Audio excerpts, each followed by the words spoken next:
જય શ્રી કૃષ્ણ બધાને, સ્વાગત છે તમારું મારા મિની બ્લોગમાં. જો આ તક્ષ ઉઠી ગયો હતો ને એના ચારા ચાલુ થઈ ગયેલા, ગાયન ગાતો તો સાંભળો તમે પણ.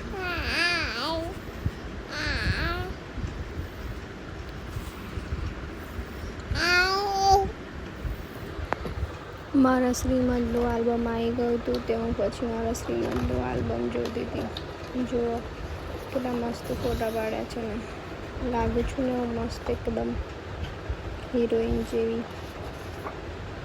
પછી એ ભાઈ કેલેન્ડર પર આપ્યું હતું એટલે હું કેલેન્ડર સરખું કરીને મેં લગાવી દીધું હતું.